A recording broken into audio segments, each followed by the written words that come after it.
Hello, ladies and gentlemen. Once again, I ask the God of my understanding to take away myself and to replace me with Him so that His message would not be tarnished with any of the information in which I choose to give. Today's daily bread will be on miracles in heaven and hell. Not only do I have proof on my body, but I also have proof on my mind that I am familiar with the two. Some people believe that miracles are these things that you see on television, which are staged most of the time. Not all the time, but most of the time. Like someone who cannot walk, magically walking, or someone who are blind that magically can see. The last time I checked, the only people who were able to perform these miracles were prophets, which I am not. And the only time that you've seen these stories written were in the Quran, the Torah, or the Gospels.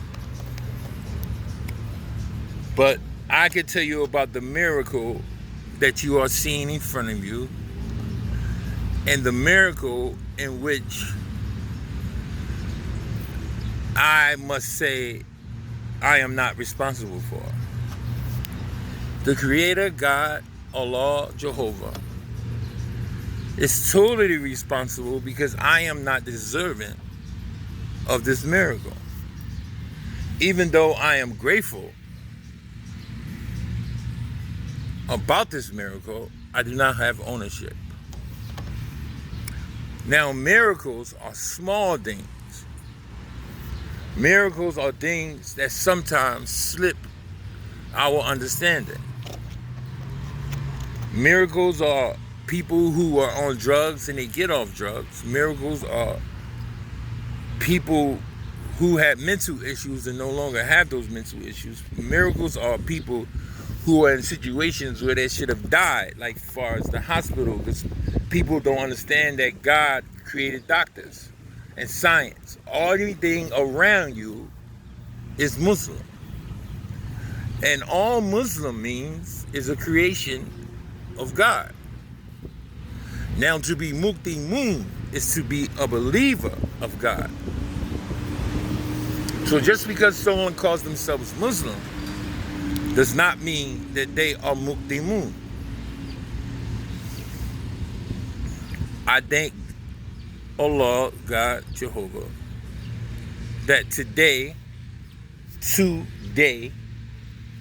I can sit in front of you and say that I was a believer, that I am a believer, even though there have been multitude times in my life that I understand that I was in His presence. But I also can say that there were multitude of times when I was not. And the reason for me saying this, and you understanding that I know about heaven and hell, because I died literally, physically in the hospital. I was put into an induced coma. A feeding tube was put down my throat, and I was only alive based upon machines and breathing devices. I was also abused in this hospital, which my mother and my girlfriend at the time did not believe me. And I have proof on it of the abuse through scars, which I thank Allah for, because through my scars, I realized that this is the truth. And I will not be a hypocrite and tell you that I know what heaven is, because I was not there.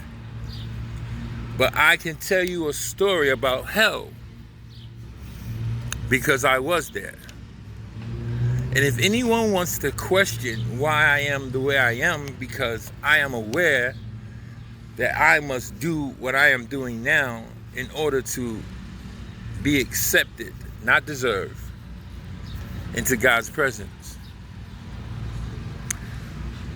I cannot put it into words, but I can get close as possible to my human understanding that I was suffering in a trap of suffering over and over and over and over and over again.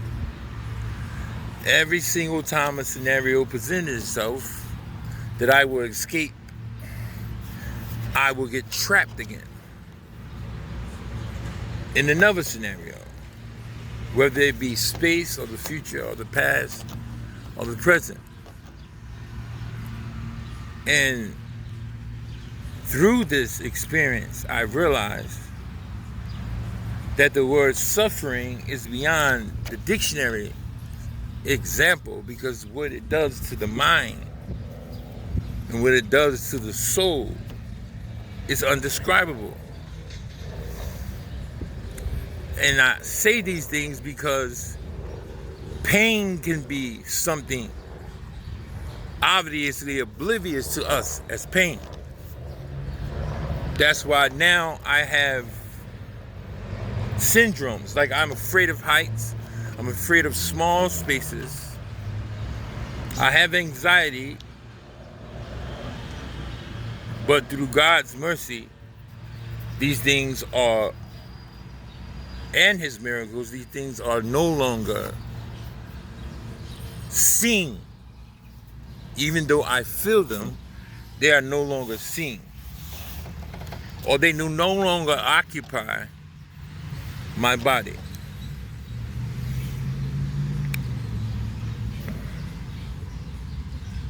I understand that this may be frightening to some people, because regardless of anyone's frightenedness about it, it cannot compare to the pure horror and suffering that I endured while in hell.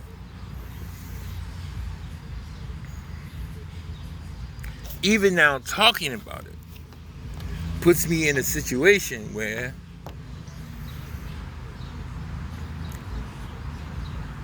I refuse not to pray when it comes to my memory, and repent. And I encourage everyone, because we do not know the hour, which the